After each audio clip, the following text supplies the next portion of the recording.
आज मुझे श्रावण मास में रुद्राभिषेक में सम्मिलित होने का अवसर प्राप्त हुआ,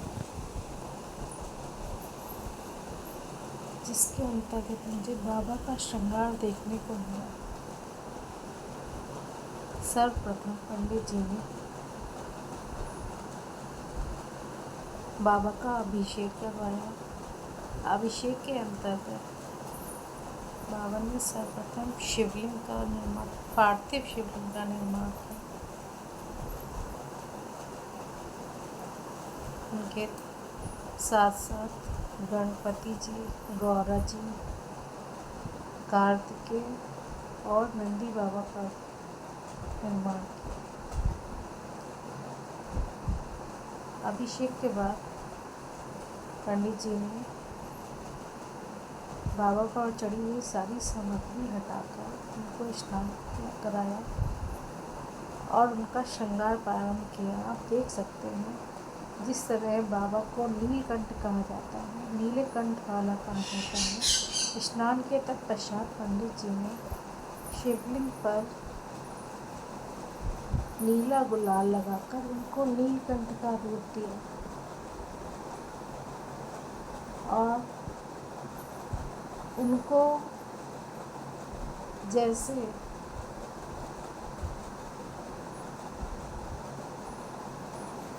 प्रभु का मुख है उस तरह से वो मुख मानकर शिवलिंग पर उन्होंने पगड़ी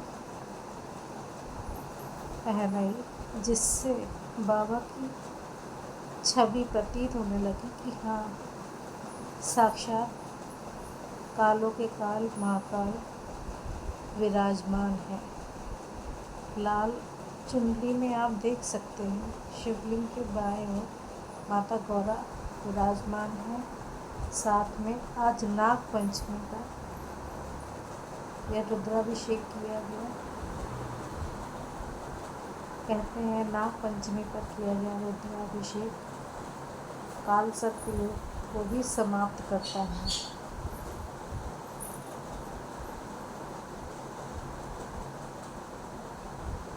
रुद्राभिषेक जब भी किया जाता है पूरे शिव परिवार को एक जगह एकत्र कर किया जाता है। शिव परिवार में शिव जी,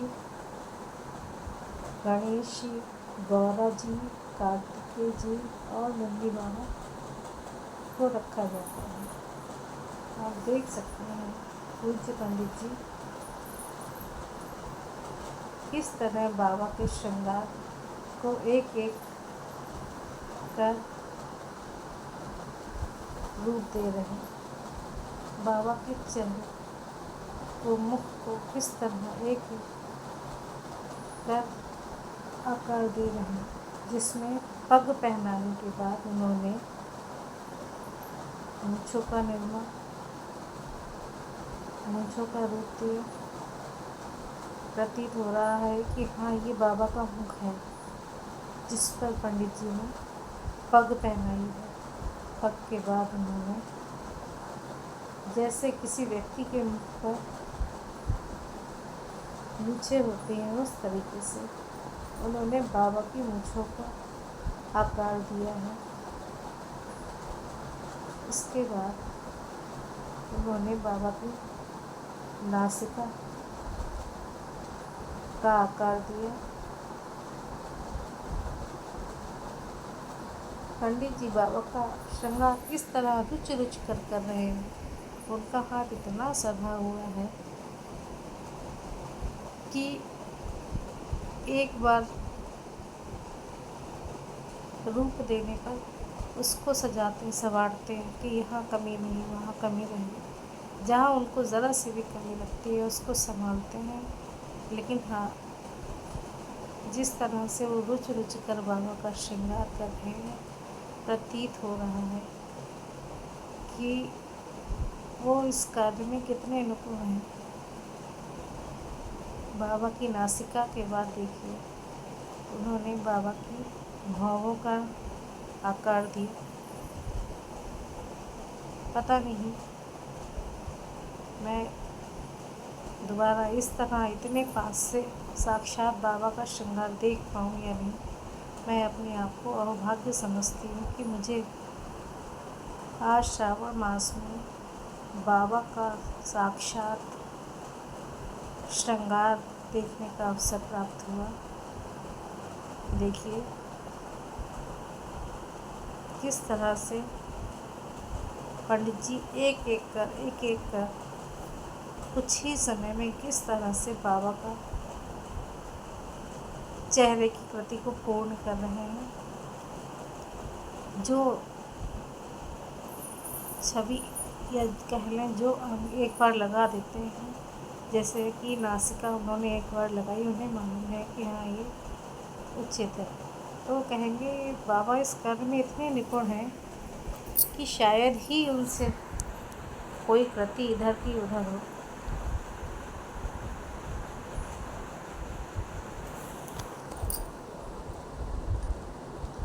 और मैं तो कहूँगी कि बहुत किस्मत से ये श्रृंगार देखने को मिलता है। और पंडित जी के कितने अच्छे भाग्य हैं कि उनको ये करने का अवसर प्राप्त होता है, या उनको ये कला प्राप्त है कि वो किस तरीके से बाबा का श्रृंगार करें। आप देख सकते हैं साथ ही साथ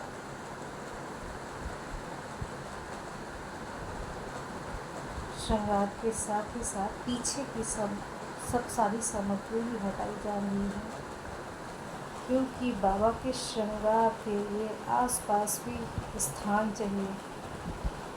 देखिएगा आप किस तरीके से पंडित जी बाबा का एक एक कर श्रृंगार करते हैं और कितने स्थान में ये श्रृंगार फैल जाता है। साथ ही साथ पंडित जी ने बाबा के गोष्ठ का भी आकृति प्रदान कर दी।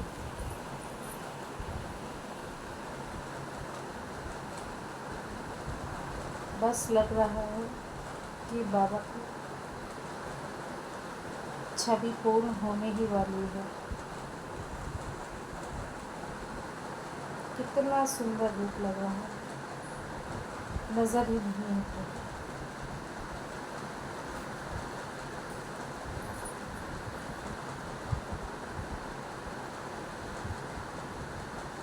ओहो,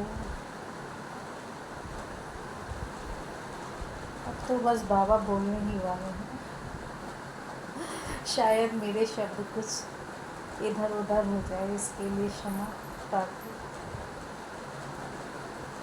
लेकिन कहने पर मजबूर हूँ कि बस अब बाबा बोलने ही वाले हैं। कितना सुंदर, कितना प्यारा।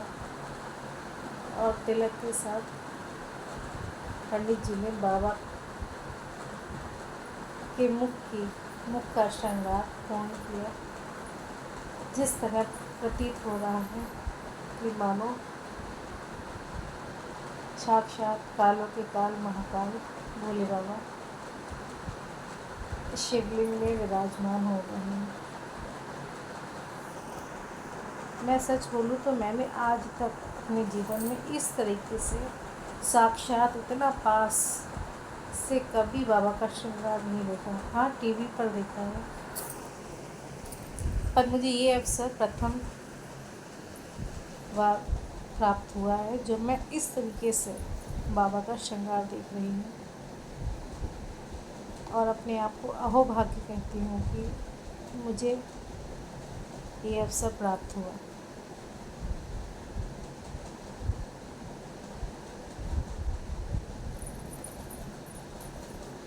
चंदन का बखूबी प्रयोग करते हुए बाबा का श्रृंगार करते हुए पंडित जी लगभग बाबा के मुख का श्रृंगार पूरा हो गया है। जो कुछ पंडित जी को कुछ कमी लग रही है थोड़ा सुधार रहे हैं, बाकी लगभग बाबा के चेहरे की कृति पूर्ण हो गई है। कहते हैं ना कि कलाकार की नज़र ही कमियां निकाल सकती है। हमें आपको नहीं समझ आता, बाकी पंडित जी को पता है कि कहाँ पर क्या कुछ कमी रह गई। वो कमी को पूर्ण करते हुए तरह तरह के पुष्पों का पंडित जी ने इसमें बाबा के श्रृंगार में प्रयोग किया। रात रानी के पुष्प, गेंदे के पुष्प, गुलाब के पुष्प, कमल के पुष्प, बेलपत्र,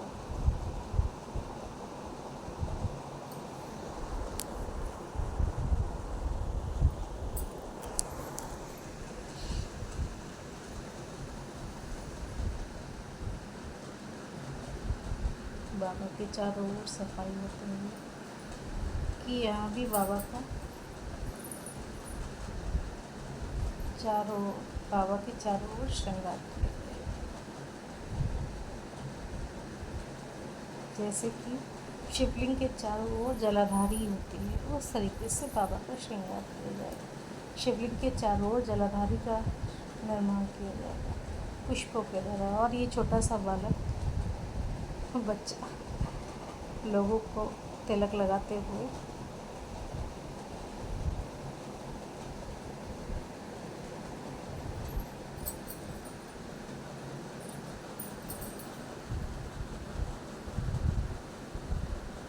ओहो, कितना सुंदर, कितना प्यारा श्रृंगार किया बाबा का। और अब पुष्पों से शिवलिंग का श्रृंगार किया जा रहा है। आप देख सकते हैं रात रानी के पुष्प भर भर के, कहीं कोई कमी ना रह जाए।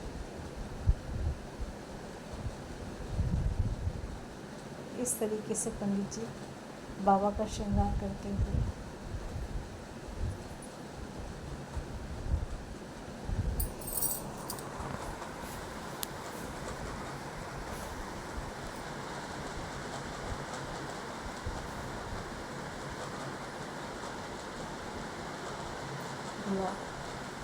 फूलों का प्रयोग करते हैं।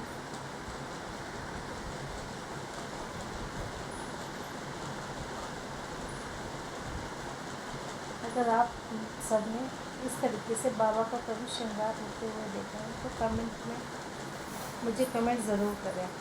मुझे आपके कमेंट का इंतज़ार है। यस, हाँ या नहीं। और अगर ये अच्छा लगा हो श्रृंगार आपको तो भी मुझे कमेंट करें। देखिए बाबा के चारों ओर जलाधारी की तरह पुष्पों से सजावट शुरू हो गई।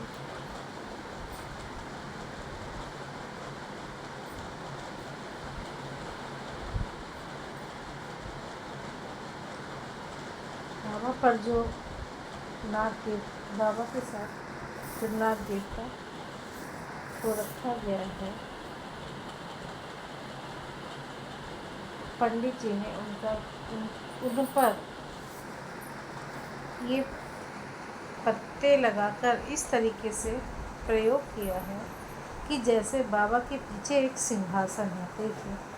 देखिए मैं अगर गलत कह रही हूँ तो बताइएगा कि उन्हें मालूम है कि इस चीज़ का कहाँ पर कैसे क्या प्रयोग करना है। उनको इस चीज़ का इतना अनुभव है। कहते हैं ना कि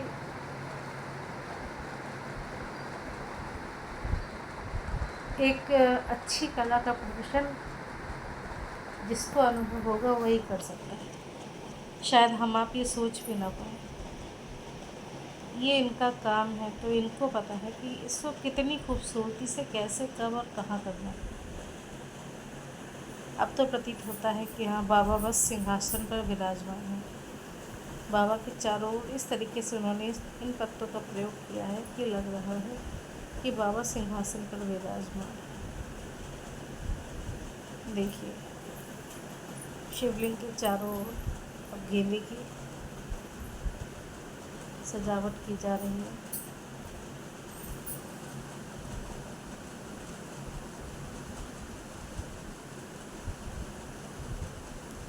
साथ में ही अखंड दिया जलता हुआ।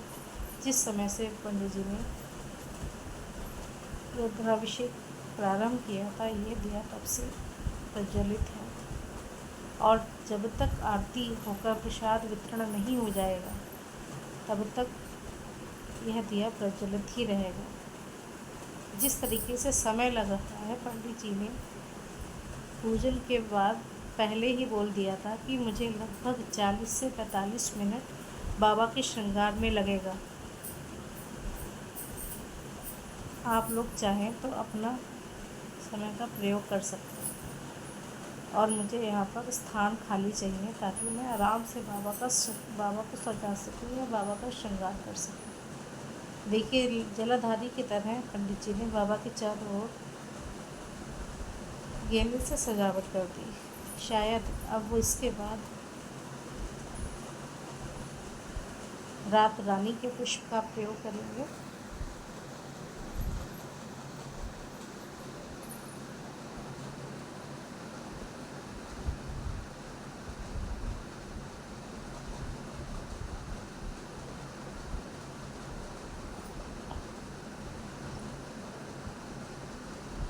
अभी तक ऐसा श्रृंगार सिर्फ टीवी पर ही देखा था। जी हाँ, बाबा का रात रानी से श्रृंगार हो रहा है, जलाधारी का श्रृंगार हो रहा है।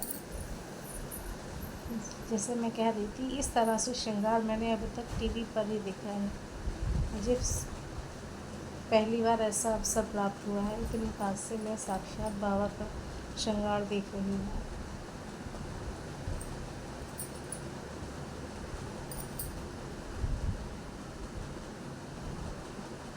ये पंडित जी के शिष्य हैं जो पंडित जी की मदद करते हुए श्रृंगार में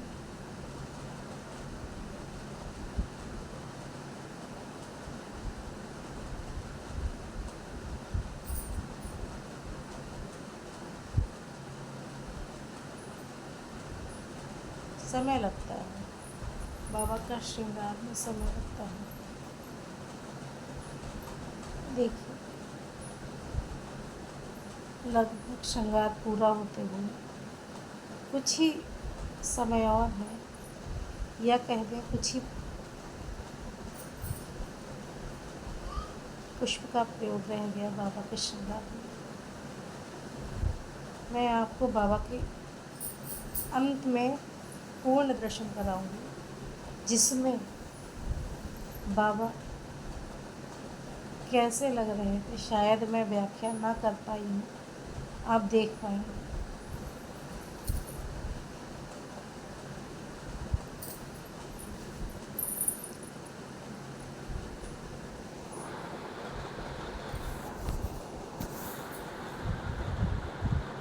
गुलाब का प्रयोग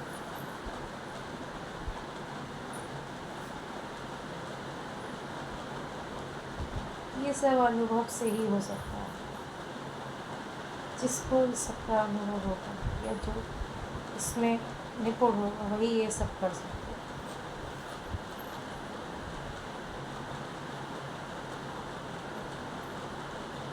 कैसे सब एक टकटकी लगाकर देख रहे हैं बाबा का श्रृंगार, आप देख सकते हैं।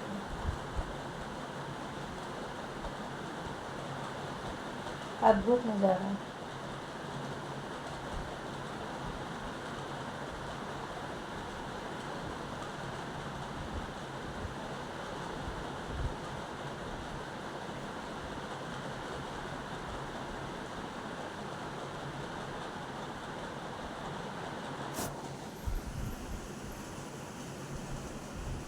अखंड दिए को भी पुष्पों से सजाते हैं, और इस तरीके से बाबा की जलाधारी का निर्माण पूरा हुआ। प्रतीत हो रही है कि शिवलिंग के चारों ओर बाबा की जलाधारी है।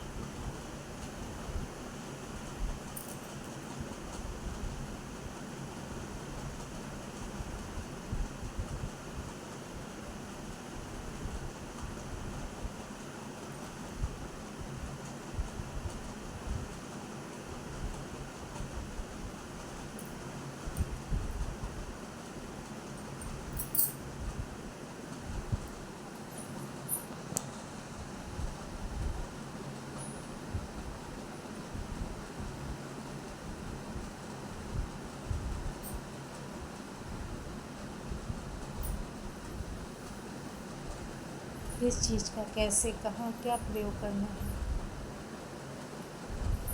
देखिए बेलपत्र की जड़ी। बेलपत्र मुझे नहीं पता ये कौन सा पत्ता है, बट इसकी लड़ी का प्रयोग पंडित जी ने बखूबी किया। अब देख सकते हैं गेंदा, रात रानी, गुलाब और अब हरा पत्ता कैसे रंगों की सजावट की है।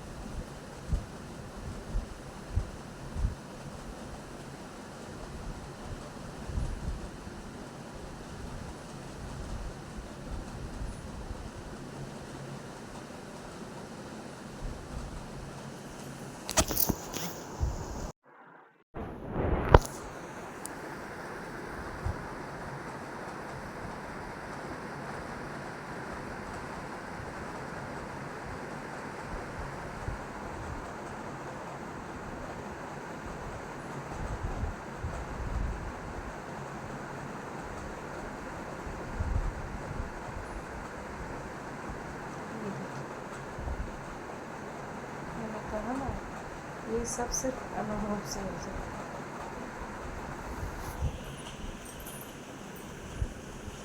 शायद इसीलिए कहते हैं जिसका काम उसी को सजे।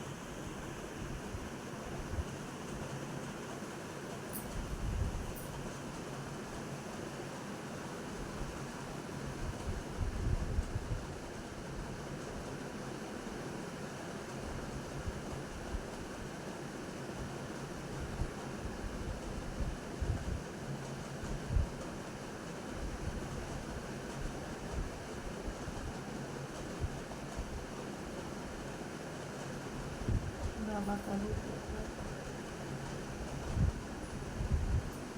फिर नहाते हुए नज़र ही नहीं हट रही। इस तरह से श्रृंगार किया गया है बाबा का।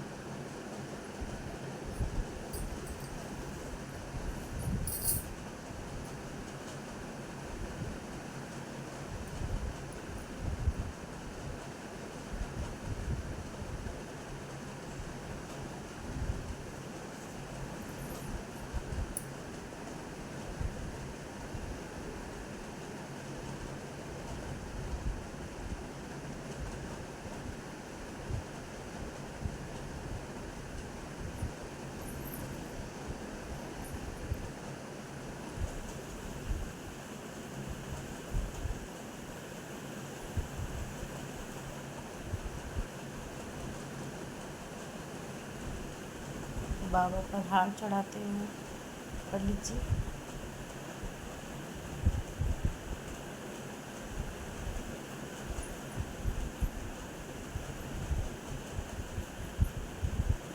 कहते हैं, माला के बिना कोई भी श्रृंगार अधूरा है, इसलिए बाबा को हार समर्पित करते हैं।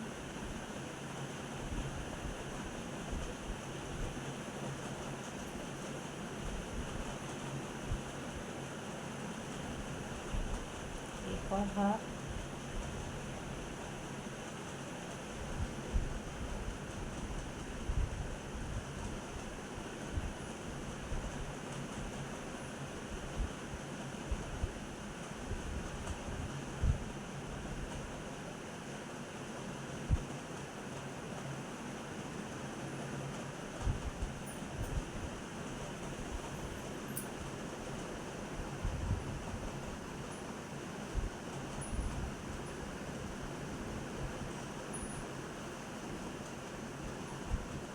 इतना सुंदर रूप कि शब्द ही नहीं है कि क्या व्याख्या करूँ, क्या व्याख्यान करूँ बाबा का। नज़र नहीं हटती।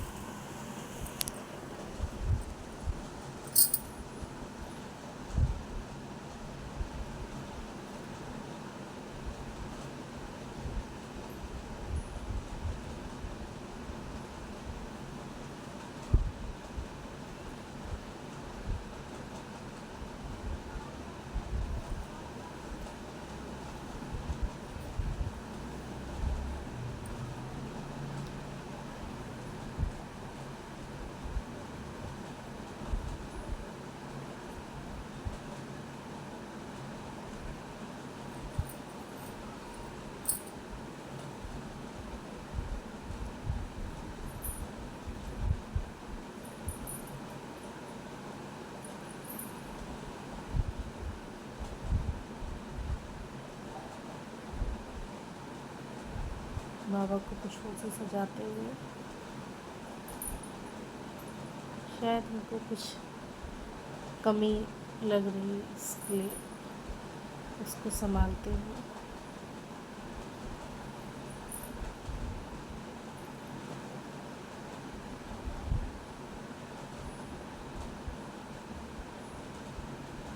जैसा मैंने बताया था, बाबा के दाएं ओर गणपति जी विराजमान हैं।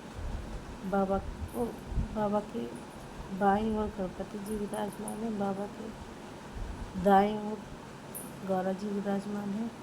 पीछे की ओर बाबा के बाएं ओर कार्तिकेय जी विराजमान हैं और दाएं ओर नंदी बाबा विराजमान हैं और ऊपर नागराज नाग देवता विराजमान है। देखिए जिस तरीके से बाबा का श्रृंगार बिना त्रिशूल डमरू के पूरा नहीं होता। पंडित जी ने त्रिशूल विराजमान किया, एक नहीं शायद दो त्रिशूल, एक दाईं ओर और दूसरा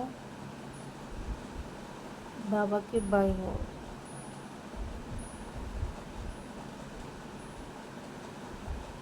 ये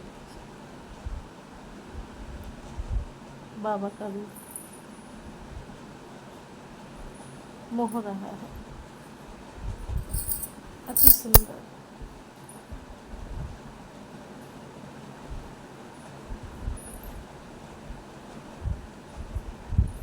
अतुलनीय, किसी से तुलना नहीं की जा सकती।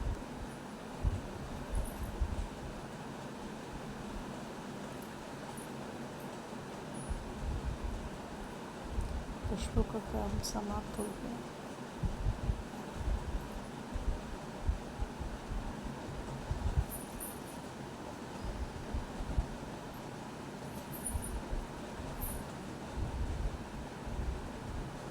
अभी बाबा पर कमल के पुष्प और प्रयोग किए जाएंगे, क्योंकि अभी कमल पुष्पों की कमी है।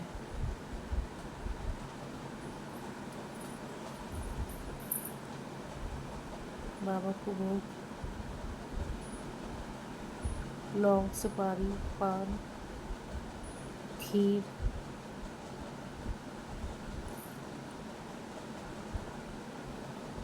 का भोग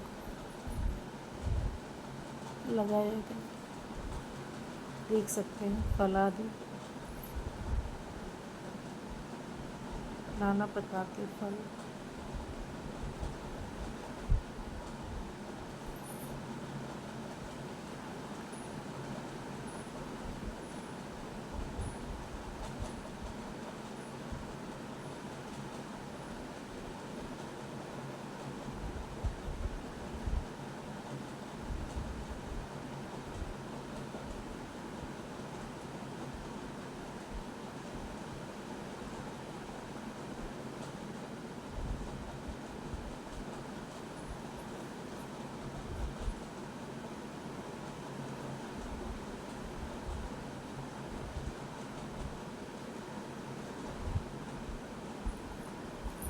चरणामृत, गंगाजल,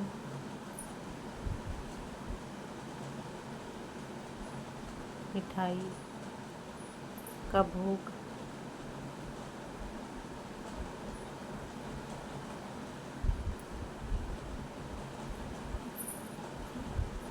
लगाया गया।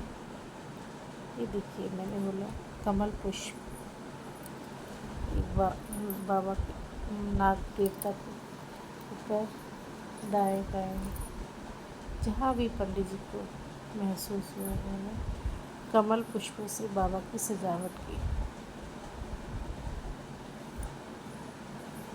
एक एक कर